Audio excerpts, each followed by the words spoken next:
Logical discrepancy, যুক্তিগ্রাহ্য তথ্য বিভ্রাট, আর এর জন্য কাদের তলব করা হচ্ছে তার তালিকা প্রকাশ করতে হবে কমিশনকে। রাজ্যের দাবিতে মান্যতা দিয়ে নির্দেশ সুপ্রিম কোর্টের, এ নিয়ে তরজা তুঙ্গে।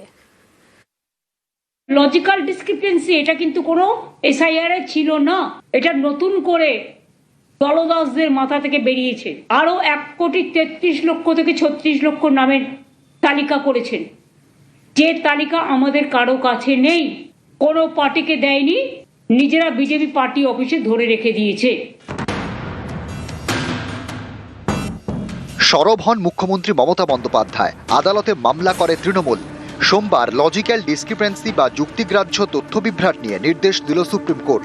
নির্বাচন কমিশনকে দেশের শীর্ষ আদালতের নির্দেশ। লজিক্যাল ডিসক্রিপেন্সি বা যুক্তিগ্রাহ্য তথ্য বিভ্রাটের জন্য যে ভোটারদের নোটিশ দেওয়া হয়েছে তাদের তালিকা প্রকাশ করতে হবে নির্বাচন কমিশনকে। সুপ্রিম কোর্টের এই নির্দেশের পরই আরও গরম বাংলার রাজনীতি। এই জয় মামাটি মানুষের, এই জয় খেটে খাওয়া মানুষের, এই জয় বাংলার। তাদের দু গালে দুটো কষিয়ে থাপ্পড় মেরেছে দেশের সর্বোচ্চ আদালত। আজকে কোর্টে হারালাম, এপ্রিলে ভোটে হারাবো। আমরা তো গালে থাপ্পড় বলতে পারি না, তবে জোড়া ফুলে জোড়া থাপ্পড় পড়বে। তৃণমূল কংগ্রেস বিকেলে ভোরের ফুল দেখতে পারে, কিন্তু আজকে সুপ্রিম কোর্টের এই রায়কে আমরা স্বাগত জানাচ্ছি। এসআইআর করতেই হবে, নো এসআইআর নো ভোট।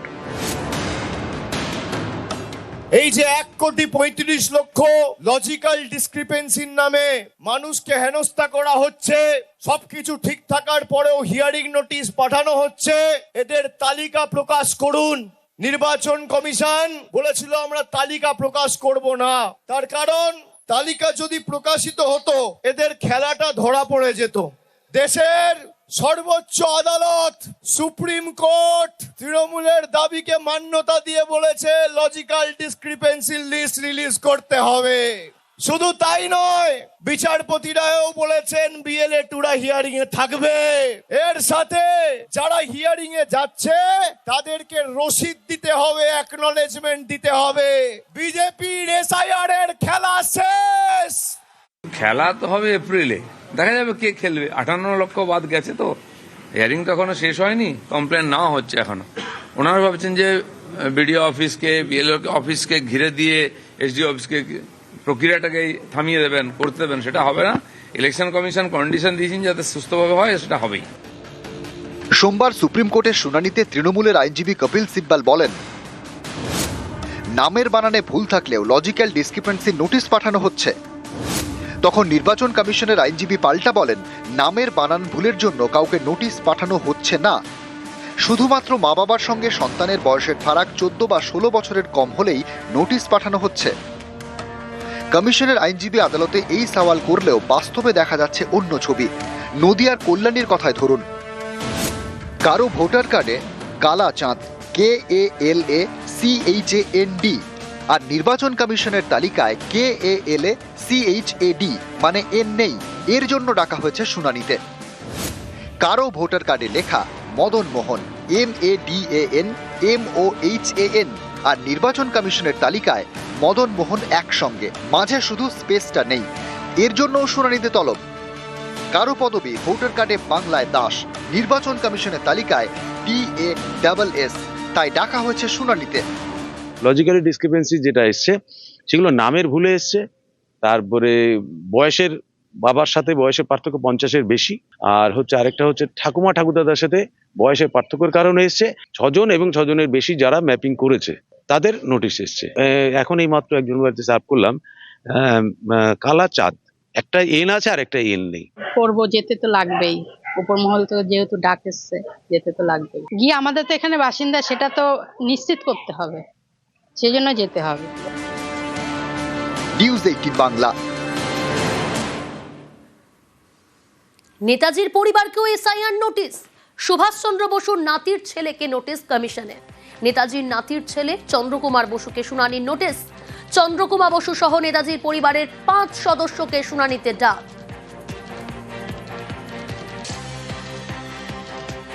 আমার লাইনে দাঁড়িয়ে হিয়ারিং এ যাওয়া সেটি বড় কথা নয়। যেভাবে এই এসআইআর পরিচালনা হচ্ছে সঠিক নয়। 30 থেকে 50 কিলোমিটার দূরে মানুষ হেঁটে আসছে এই হিয়ারিং এ আসার জন্য, কি কারণে আসছে সেটাও স্পষ্ট নয়। এবং তাদের হ্যারাসমেন্ট, মানে কিছু মানুষ তো অসুস্থ হয়ে পড়ছে লাইনে দাঁড়িয়ে। 10 কোটি আমাদের জনসংখ্যা, তার ভেতরে 0% হয়তো ফলস ভোটার আছে, সেটা সারা ভারতবর্ষে আছে, শুধু পশ্চিমবাংলায় নয়। তার জন্য আপনি 10 কোটি মানুষকে হ্যারাস করবেন এইভাবে, এটি 6 মাস লাগে। এসআইআর নিশ্চয়ই হবে, কিন্তু এইভাবে এরকম ফাস্ট ফরওয়ার্ড কেন? এই নির্বাচনের আগেই করতে হবে কেন? এটা নির্বাচনের পরেও 6 মাস ধরে করা যেত। লিঙ্কেজ করার দায়িত্ব কিন্তু ইলেকশন কমিশনের, ভোটারের নয়। লিঙ্কেজ করার দায়িত্ব যদি আমার হয়, তাহলে ইলেকশন কমিশনটাই তুলে দেয়া যাক। এ নিয়ে কমিশনকে আক্রমণ করেছেন অভিষেক বন্দ্যোপাধ্যায়, পাল্টা সরব দেবজিৎ সরকার। মানুষ সরকার নির্বাচিত করত, আর এখন সরকার ভোটার চিহ্নিত করছে। আপনি ভাবুন কি অবস্থা, কে ভোট দেবে এই পাড়া থেকে? নরেন্দ্র মোদী দিল্লি থেকে বলে দিচ্ছে এই কজন ভোট দেবে আর এই কজনকে বাদ দিয়ে দাও, বাংলাদেশে পাঠিয়ে দাও। আমাদেরকে ঘুষপেটিয়া বলে অমর্ত্য সেন, অমিত শাহ নরেন্দ্র মোদীর চোখে ঘুষপেটিয়া। অভিনেতা দেব, নরেন্দ্র মোদী অমিত শাহর চোখে ঘুষপেটিয়া। আমাদের মথুরাপুরের সাংসদ বাপি হালদার, দেশের সাংসদ, যে নির্বাচন কমিশন ভোট করে তাকে সাংসদ করেছে, তাকে হিয়ারিং এর নোটিশ পাঠাচ্ছে। এই হচ্ছে বিজেপির ঘুষপেটিয়া মডেল। আজকে নেতাজি যদি বেঁচে থাকতেন, স্বামী বিবেকানন্দ যদি বেঁচে থাকতেন, রামমোহন রায় থাকতেন, কবিগুরু রবীন্দ্রনাথ ঠাকুর থাকতেন, এদেরকেও নোটিশ পাঠাতো এসআইআর এর হিয়ারিং এর। নেতাজির বংশধরকে এসআইআর এর নোটিশ পাঠাচ্ছে, আপনি ভাবুন। এসআইআর এর নোটিশ তো অনেক কারণে ফেস করতে হচ্ছে, কারণ নামের বানানে ভুল আছে বা এরকম আছে। মানুষ যারা পোস্ট অফিসে টাকা জমা রাখেন, ব্যাংকে টাকা জমা রেখেছেন, বহু সময় আবাল বৃদ্ধ বনিতা, তারা তো লাইনে দাঁড়ান। 20 বছরে একবার এসআইআর হচ্ছে, মানুষ দাঁড়াতে তৈরি আছেন। কে কি সেটা বড় কথা নয়। আমাকেও ডেকেছেন এসআইআর এর জন্য নির্বাচন কমিশন, আমি গিয়েছি, আমার মা গিয়েছেন, আমার বোন গিয়েছে। তাতে কি এলো গেল? এতে তো কোনো অন্যায় কিছু নয়। অন্তত ইডি বা সিবিআই ডাকাত থেকে নির্বাচন কমিশন ডেকেছেন, তাতে লজ্জার কি আছে? এদিকে ফর্ম 7 নিয়ে বিক্ষোভ সপ্তমে, জেলায় জেলায় তৃণমূল বিজেপি অশান্তি। লালবাগে মহকুমা শাসকের অফিসে তাণ্ডব, আসানসোলে আগুন, কল্যাণীতে বিক্ষোভের মুখে বিজেপি বিধায়ক। চুঁচুড়ায় ফর্ম ছিঁড়ে প্রতিবাদ, শুনানিতে হয়রানির অভিযোগেও বিভিন্ন জায়গায় বিক্ষোভ প্রতিবাদ।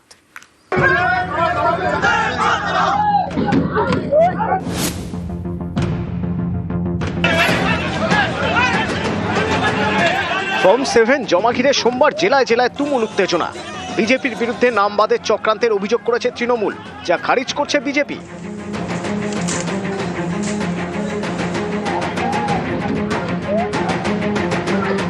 ফর্ম 7 নিয়ে মুর্শিদাবাদের লালবাগ এসডিও অফিসে ভাঙচুর, তাণ্ডব।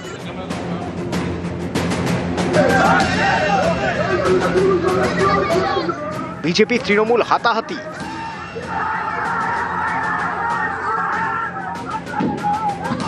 বিজেপি জেলা সভাপতির গাড়ি ভাঙচুর করা হয়।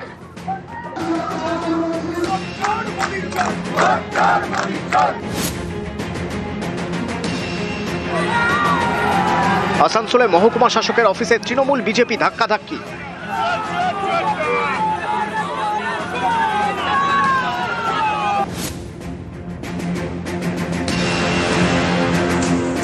চুঁচুড়া মহকুমা শাসকের অফিসে উত্তেজনা, ফর্ম 7 ছিঁড়ে ফেলা হয়। বিক্ষোভে যোগ দেন বিধায়ক অসিত মজুমদার।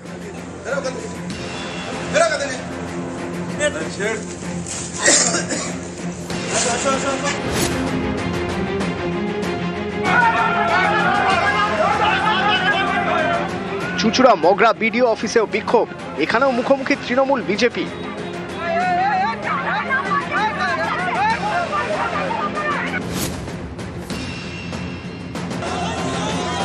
ফর্ম 7 জমা ঘিরে উত্তেজনা পূর্ব বর্ধমানের কালনায়। এসডিও অফিসে ফর্ম 7 জমা দিতে যাচ্ছিলেন বিজেপির বিএলএরা। অভিযোগ, পথ আটকে স্লোগান শুরু করে তৃণমূল, পাল্টা স্লোগান বিজেপিরও।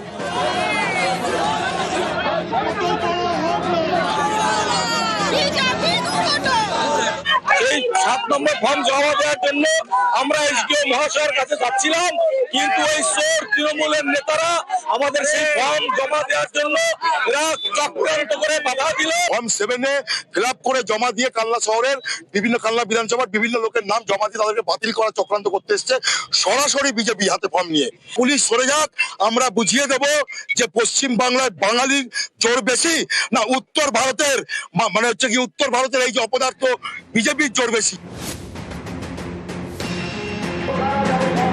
কল্যাণীতে মহকুমা শাসকের অফিসে উত্তেজনা, বিজেপি বিধায়ক অম্বিকা রায়ের গাড়ি ঘিরে বিক্ষোভ দেখায় তৃণমূল।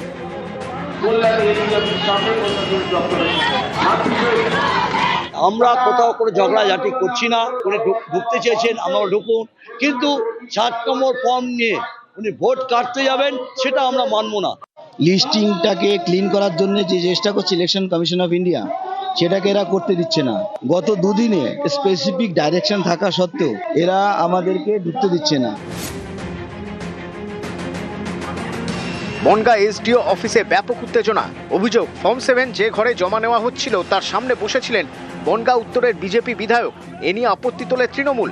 পাল্টা ফর্ম লুটের অভিযোগে সরব অশোক কীর্তনিয়া।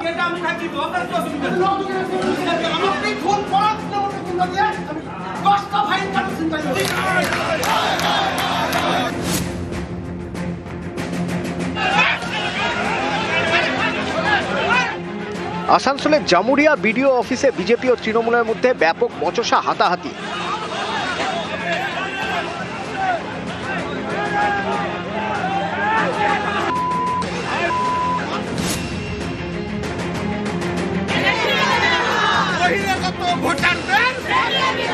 শ্রীরামপুরে বিডিও অফিসেও বিক্ষোভ, ঝাঁটা লাঠি হাতে সোমবার বিক্ষোভ দেখান মহিলারা।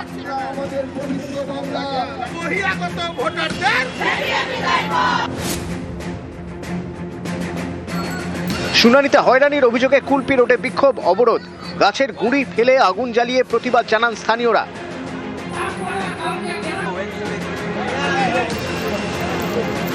বাসন্তীর ভাঙনখালীতেও রাজ্য সড়ক অবরোধ করে বিক্ষোভ দেখানো হয়।